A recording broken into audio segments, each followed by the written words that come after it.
Mulutnya masih berat hendak bertanya lanjut tentang pertemuan suaminya dengan Ustaz Syakir. Takut jawapan suaminya menghampakan pula. Namun dia yakin Ustaz Syakir tidak menghampakan mereka. Perkara itu sudah dibincang. Haji Mukri setuju berjumpa dengan Ustaz Syakir. Itu pun selepas merasakan tidak ada jalan lain yang boleh mereka lakukan. Apa kata Syakir bang? Akhirnya Umi membuka mulut selepas menghidangkan hidangan makan malam untuk suaminya. Suaminya tidak terus menjawab. Wajah tenangnya memberi sedikit harapan kepada Umi. Alhamdulillah, dia berbesar hati nak bantu kita. Dia nak ikut abang hari ni juga, nak tengok Wadi Safia. Tapi tempat peraginan dia tu tengah sibuk. Maju perniagaannya sekarang. Ada lebih 40 chalet sekarang ni. Bangunan induknya pun bukan main lagi, setara hotel yang berbintang. InsyaAllah sehari dua lagi dia datang, cerita Haji Mukri. Hati Umi berbunga riang, menumpah bangga dengan kejayaan anak sahabat baik suaminya. Alhamdulillah, dia mengucapkan syukur berkali-kali. Lebih disyukurinya apabila Ustaz Syakir mahu membantu mereka. Wadi Safia bakal berubah. Segala apa kekurangannya ada akan dinaik taraf dengan lebih baik lagi. Besarnya angan-angan aku tentang Wadi Safia, omelnya dalam hati. Bukan itu permintaan Haji Mukri kepada Ustaz Syakir. Hanya memohon sedikit bantuan kewangan untuk belanja harian Wadi Safia. Abang ada minta Syakir datang ke sini sekali-sekala untuk bagi ceramah motivasi. Syakir pun dah setuju. Beritahu Haji Mukri lagi. Dengan 3 orang ustaz termasuk Haji Mukri, mungkin tidak cukup ilmu yang diberi kepada puteri-puteri di situ. Itu pun Umi yang bertindak sebagai guru Al-Quran dan Haji Mukri sebagai tuan guru utama dan imam surau. Afan dan Iqbal pula mengendalikan kelas-kelas Fardu Ain, dibantu Umairah. Kalau ada penceramah jemputan, memang elok benar. Puteri-puteri Wadi Safia perlukan lebih daripada apa yang mereka dapat sekarang. Dalam soal pembangunan sasiah masih kurang. Umi dan Haji Mukri saja tidak cukup untuk membentuk jiwa puteri-puteri itu sepenuhnya. Mereka perlu diberi semangat dan kekuatan. Mereka perlu diberitahu tentang perancangan masa depan dan cara mendepani cabaran apabila meninggalkan Wadi Safia kelak. Umi mahu Wadi Safia bukan setakat rumah pelindungan, tetapi gedung ilmu yang boleh menjadi bekalan menuju ke akhirat. Sudah seminggu dia terkurung di dalam bilik, dan yang meraba-raba perutnya dan menekannya sedikit. Dia memejamkan mata dan cuba merasai gerakan kalau ada. Tetapi dia hanya merasai benjolan besar dengan sedikit denyutan. Anak ini sedang membesar. Betul kata Mama, anak ini seorang manusia yang sudah punya nyawa. Bagaimana Papa boleh tergamak untuk membunuhnya? Tidak, Papa tak boleh bunuh dia. Papa tak boleh rampas hak dia sebagai manusia. Air mata Dania bercucuran lagi.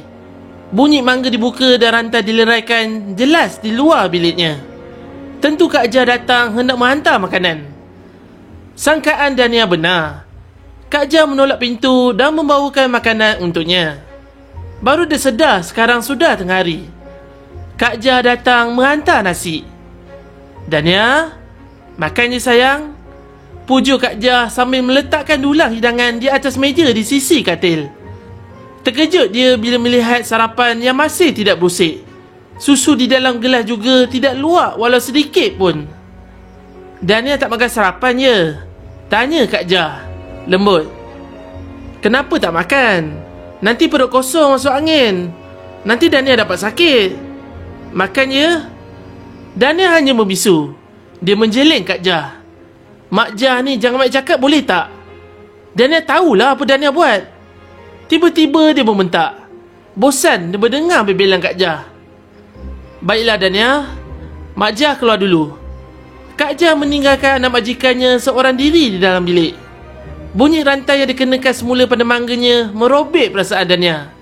Dia kini menjadi tawanan papanya sendiri yang menghakiminya tanpa sesiapa membela. Belum sampai 10 minit Kak Jah keluar, kedengaran rantai dan mangga berlaga-lagi. Kali ini Datuk Kim mendepa masuk dengan wajah cemas. Dania, cepat bersiap sayang. Tiba-tiba Datuk Kim menepa ke arah amari pakaian anaknya. Dania terpinga-pinga. Dia tidak tahu apa yang akan dilakukan mamanya. Dia hanya memerhatikan Mama mengambil pakaiannya dari dalam almari dan memasukkannya ke dalam sebuah beg besar. Kita kena tinggalkan rumah ni, Dania. Mama kena bawa Dania pergi dari sini, kata Datin K dengan kelang kabut. Dania masih tidak faham kata-kata mamanya. Kemana dia akan dibawa oleh Mama? Selesai mengemas, Datin K memegang bahu Dania dan menentang mata anaknya. Apapun yang akan terjadi, Mama tak akan biarkan Papa bunuh anak dalam kerangan Dania. Mama tak mahu subahat. Sekarang, Dania cepat-cepat tukar baju. Kita nak pergi ke rumah kawan Mak Jah. Dania ternganga. Mamanya terus mendesak agar bersiap segera. Cepat sikit. Arah Datin K yang semakin gelabah. Dia memandang jam pada dinding. Ada 2 jam lagi sebelum suaminya balik dan akan membawa Dania ke klinik Dr. Agnes. Dia sedang termenung memikirkan nasib Dania ketika Datuk Safwan menghubunginya tadi. Saya dah jumpa klinik yang boleh gugurkan kandungan Dania. Saya dah buat appointment dengan klinik tu. Petang ni, kita kena bawa dia ke klinik tu. Malam nanti, doktor tu akan gugurkan kandungan Dania. Datin K terkejut. Datuk Safwan bersungguh-sungguh mahu membunuh bayi itu. Tidakkah dia sedar apa yang akan dilakukannya? Setengah jam selepas itu, Datin K memandu keretanya meninggalkan rumah.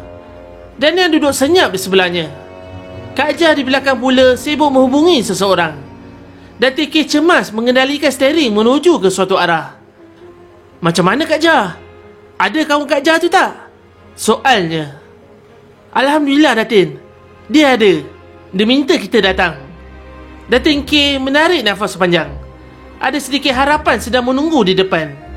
Dania hanya termangu-mangu. Tidak faham apa yang cuba dilakukan mamanya. Syairah, Natra, apa yang berlaku? Tiba-tiba Syirah terkejut dengan sapaan Umairah di belakangnya. Tak ada apa Ustazah. Kami tak sengaja, katanya selamba sambil memandang-mandang ke arah Neti yang masih menggosok pahanya. Dia cubit saya Ustazah. Sakit. Aduh Neti. Astaghfirullahalazim. Awak berdua bukan budak-budak kecil lagi. Kenapa pula cubit-mencubit ni? Soal Umairah lagi. Geram. Kedua-duanya senyap. Syirah mencubit. Syahira, Natra, saya tengok awak berdua ni langsung tak berubah. Awak berdua memang tak cuba untuk berubah kan? Ingat, harapan mak ayah awak berdua begitu tinggi. Awak berdua datang ke Wadi Safia bawa sekali harapan mak ayah awak. Bilalah awak berdua nak berubah agaknya? Umairah mengeluh di hujung kata. Belum sampai seru lah Ustazah. Nak buat macam mana? Balas Syirah selamba. Betul tu Ustazah. Kami berdua ni bukan macam Ustazah. Ustazah memang baik, berakhlak mulia, lemah lembut, berbudi pekerti. Kami ni nak juga jadi macam Ustazah. Tapi yelah bab kata Syahira, kami berdua belum sampai seru lagi. Neti ketawa selepas menuturkan kata-kata itu. Umairah menggeleng. Dia tidak mahu melayan kerana mereka. Dia memberi salam sebelum beredar. Kedua-duanya melangkah keluar meninggalkan surau yang sudah sunyi. Puteri-puteri sedang mengenakan pakaian riadah masing-masing ketika kedua-duanya masuk ke bilik. Hei korang, apa program petang ni? Siapa Syahira kepada Hani yang sedang melipat telekongnya? Suaranya begitu kuat seolah-olah sedang menjerit. Umi minta kita tolong Mak Yang bersihkan dewan makan. Lepas tu, kita kena bagi ikan makan dalam kolam, beritahu Hani dengan lembut. Petang itu, Syirah tidak ke dewan makan seperti yang diarahkan. Sebaliknya, dia menyusup di celah pokok pisang di sebelah Anawar, terus membawanya ke kolam ikan. Agak-agaknya, ada tak Ustaz Iqbal petang-petang macam ni kat kolam? Tanya hatinya. Tidak ada sesiapa di sekitar kolam tersebut. Namun pandangannya singgah ke suatu arah. Terbeliak biji matanya memerhatikan arah itu. Perasaan marahnya muncul tiba-tiba. Ustaz Iqbal bersama Ustazah Umairah. Syirah mendengus menahan perasaannya. Umairah dan Iqbal sedang berjalan berdua-duaan menyusuri tepi kolam. Kelihatan mereka begitu serius berbincang. Wajah Iqbal serius memperkatakan sesuatu, sedang Umairah lebih banyak mengangguk dan tersenyum. Ada skandal nampak? Diorang tu bercinta ke? Teka Syira sambil cuba bersembunyi di sebalik bansal. Wah, ini tak boleh jadi ni. Makin over nampak. Mula-mula berjalan, lepas tu bercakap-cakap, lepas bercakap-cakap duduk pula. Lepas ni mesti pegang-pegang tangan. Aku tak boleh biarkan ustazah kampung ni pikat Iqbal aku. Syira mengetap bibir. Dia sedang memikirkan sesuatu. Apa aku nak buat ni? Ustazah bayangkan, kalau kita terpaksa menghantar mereka semua pulang ke rumah masing-masing kerana kita tak mampu untuk meneruskan perjuangan kita. Nada suara Iqbal mendatar. Ibu bapa mereka akan kecewa. Kita gagal meneruskan apa yang sudah kita janjikan kepada mereka. Tidak Ustaz, apapun yang berlaku, Walid dan Umi tidak akan menghantar mereka pulang. Walid kata dia masih ada duit. Walaupun tak banyak, masih boleh menampung kehidupan kita.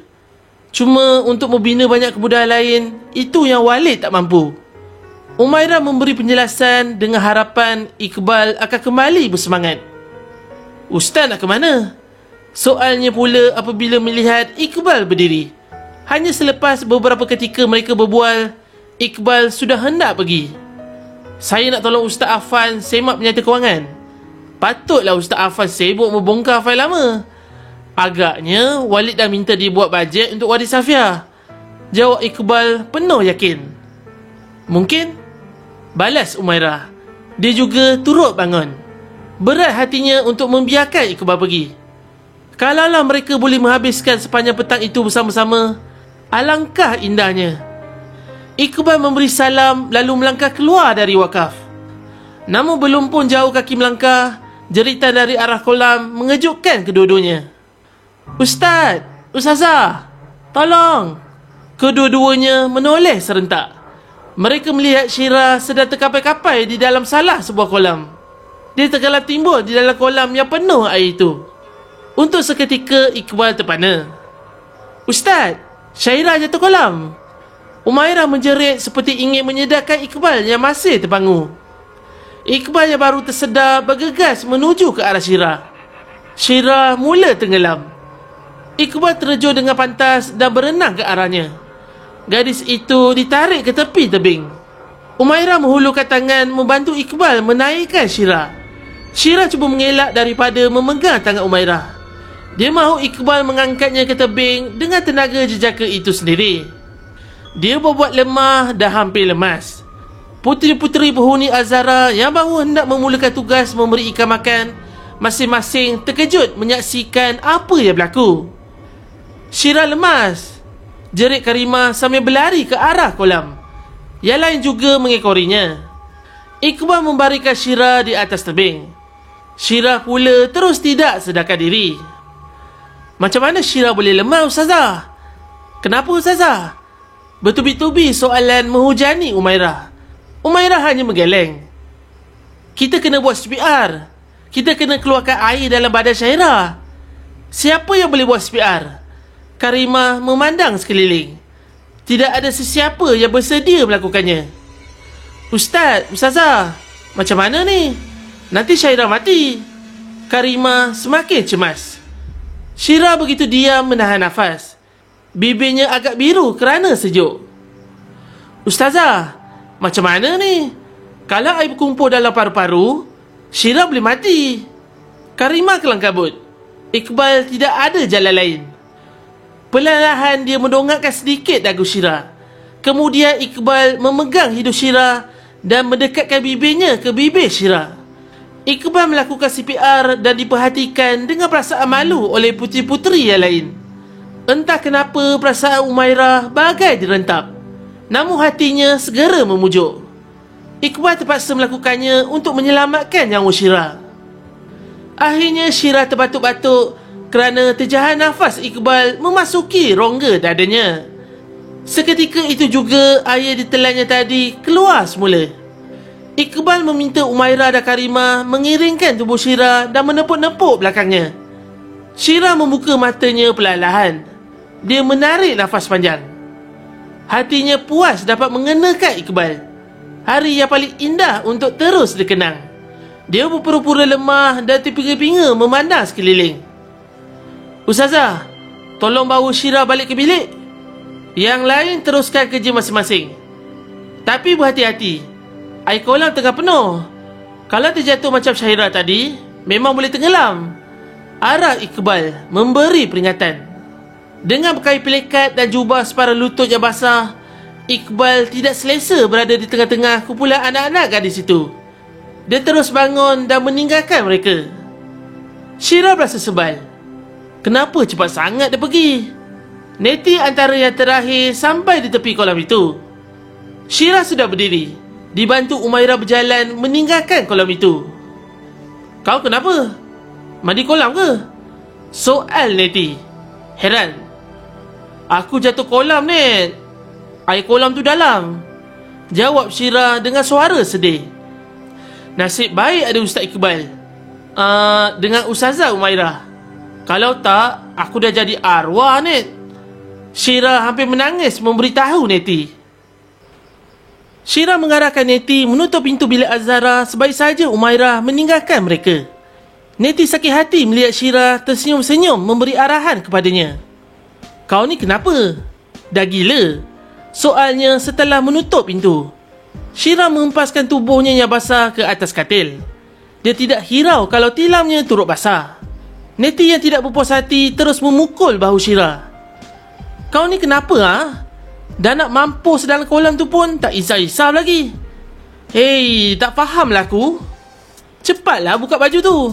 Nanti Umi datang, padan muka kau. Syirah bangun semula. Dia menarik tangan Neti dan mengarahkannya duduk di sebelahnya. Cik Net, di rumah aku ada kolam renang, kau tahu kan? Lebih dalam dari kolam ikan tu tau. Masa aku sekolah menengah, aku jago renang sekolah tau. Macam mana kau fikir aku boleh lemas dalam kolam ikan tu? Dia ketawa mengekeh di hujung kata-katanya. Kemudian dia bercerita mengapa dia berbuat demikian. Neti naik marah apabila menyedari Syirah berbohong dan berpura-pura lemas semata-mata mahu Ustaz Iqbal menyelamatkannya. Iqbal siap buat CPR pernafasan mulut ke mulut lagi. Nasib baik bibir Iqbal tidak menyentuh bibir Syirah. Kau memang tak guna. Kau penipu, Syirah. Syirah hanya ketawa apabila Neti mula mencubit-cubit tubuhnya. Dia mengelak ke sana sini sambil menepis-nepis tangan Neti yang galak mencubitnya. Haji Mukri tidak tahu apa yang mahu dikatakan lagi. Baginya memang tidak wajar Iqbal melakukan CPR itu. Haji Mukri memang ambil berat hal-hal terlarang di antara lelaki dan perempuan. Tetapi hendak buat macam mana? Perkara sudah berlaku. Nampaknya Safiah, kita kena cari orang untuk datang mengajar macam mana nak buat CPR tu. Biar semua pandai buat CPR. Kalau ada hal-hal macam ni, tak payahlah berlaku sentuhan di antara lelaki dan perempuan yang bukan mahram. Iqbal tak sentuh pun bang. Umi cuba menjelaskan lagi, mempertahankan anak lelaki mereka. Awak nampak ke? Suara Haji Mukri agak tinggi. Baiklah bang, nanti saya usahakan. Saya minta bantuan Ustazah Syafiqah. Sebagai seorang doktor, dia tentu arif dengan perkara-perkara begini, ujar Umi memberi jaminan. Suaminya pun ada-ada saja. Takkan ada yang lemas lagi selepas ni. Tetapi kemalangan tidak berbau. Lagipun tak salah menimba ilmu. Haji Mukri berdiri di tingkap menghadap kebun dan kolam ikan. Dia merenung kolam yang bersinar-sinar permukaannya disalut cahaya matahari. Macam mana Syahira boleh lemas? Betul ke dia lemas? Hatinya curiga. Dato' Safwan menggeleng. Dia memegang kepalanya, menghenyakkan tubuhnya ke sofa. Lantas mencapai telefon bimbit dan cuba menghubungi Datin K. Tetapi dia tidak mendapat talian. Jahanam! Dia membaling telefon bimbitnya ke dinding sehingga berkecai. Kemana kau bawa dia, K? Kemana? Dia menumbuk-numbuk sofa yang menggalas punggungnya. Perasaan kesalnya semakin bercambah. Aku bunuh kau berdua kalau aku jumpa nanti. Aku bunuh kau, K. Jauh lagi ke Kak Jah? Soal Datin K kepenatan. Sudah seharian memandu, terasa pinggang semakin lenguh. Kaki pula mulai kebas. Jauh tak jauhlah Datin. kata Kak Jah sambil memerhati sekeliling. Datin K tidak mahu banyak soal. Kesudian Kak Jah menyelesaikan masalahnya pun sudah cukup baik. Terasa beruntung ada pembantu rumah yang sanggup bersama-sama susah. Kak Jah yang mencadangkan supaya Dania dibawa ke tempat kawannya ini. Dia terus memandu. Datin, berhenti. Kita dah terlepas simpang tu. Tiba-tiba Kak Jah menjerit. Datin K kelang kabut memperlahankan kereta. Dia berundur semula selepas menyedari ada simpang tidak jauh di belakangnya. Ini agaknya simpang yang kawan Kak Jah cakap kan? Masuk simpang ni lah Datin, kata Kak Jah penuh yakin. Alhamdulillah, kita dah sampai Datin, ujar Kak Jah apabila melihat papan tanda bertulis Wadi Safia. Datin K juga mengucapkan kesyukuran. Kereta dipandu ke arah kawasan Wadi Safia. Datin K begitu berhati-hati menuruni bukit ke arah Wadi Safia.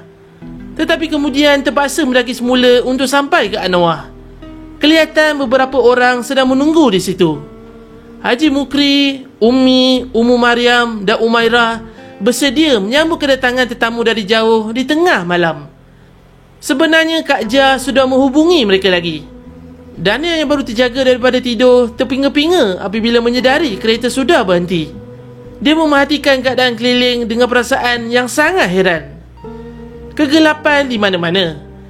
Cahaya dari lampu yang tidak cukup untuk menerangi semua kawasan. Tetapi dia merasakan kesunyian yang amat sangat. Dunia tiba-tiba senyap dan bisu. Tidak ada sebarang bunyi yang menerjah pendengarannya. Dunia ini tiba-tiba menjadi asing dan gelap. Di mana aku ni? Soalnya di dalam hati. Belum sempat meneka di mana dia berada, Datin K mengejutkannya. Dania, kita dah sampai sayang. Mari keluar. Kita kat mana ni Ma? Soal Dania. Keliru. Tempat kawan Mak Jah, Wadi Safia. Beritahu Datin K. Seorang wanita kelihatan menghampiri kereta. Ummu Mariam menjenguk dan memberi salam. Orang jauh dah sampai. Alhamdulillah, katanya kemudian. Kak Jah segera keluar dengan senyuman. Kedua-duanya berpelukan. Kedua-dua sahabat lama itu melepaskan bertahun-tahun kerinduan yang tersimpan. Ummi, Haji Mukri dan Umairah turut menghampiri mereka. Datin K mendesak Dania turun. Dania pula keberatan hendak melangkah keluar. Tetapi dia tidak ada pilihan. Kalau di sinilah dia tercampak dan terbuang, dia memang tidak ada pilihan. Dia harus akur daripada diseksa oleh papanya. Bawa tetamu masuk. Hari dah jauh malam. Sejuk kat luar ni. Arah Haji Mukri kepada Umi. Masing-masing mula mengatur langkah ke teratak buhari bersebelahan teratak Abu Muslim. Kak Jah dibantu Ummu Mariam mengeluarkan semua beg pakaian dari but kereta. Yam ingat Kak Jah tak dapat cari tempat ni, kata Ummu Mariam sambil membimbit sebuah beg. Datin ni jenis kuat semangat Yam. Dia sanggup datang walaupun Kak Jah kata tempat ni jauh. Kak Jah pun tak pernah sampai sini. Tapi Datin K yakin sungguh dia boleh cari, jawab Kak Jah dengan suara perlahan. Kira-kiranya Datin larikan anak dia ke sini lah ya. Kak Jah mengangguk. Dia bersuara seperlahan mungkin. Kalau tak Yam, malam ni juga Datuk nak gugurkan kandungan Dania. Datin berkeras nak bawa anak dia lari. Datin pun ada cakap dia takkan bagi tahu Datuk di mana anak dia lepas ni. Takut Datuk datang cari, bisik Kak Jah. Ummu Mariam mengangguk. InsyaAllah Dania selamat di sini. Kak Safia dan Abang Mukri takkan biarkan perkara tu berlaku. Semua yang datang ke sini diberi perlindungan dan bimbingan. Mudah-mudahan Allah berkati usaha Kak Jah dan Datin. Kak Jah hanya mengangguk. Tetapi dia sempat memikirkan apa tindakan Datuk Safwan kepada mereka berdua apabila mereka pulang nanti.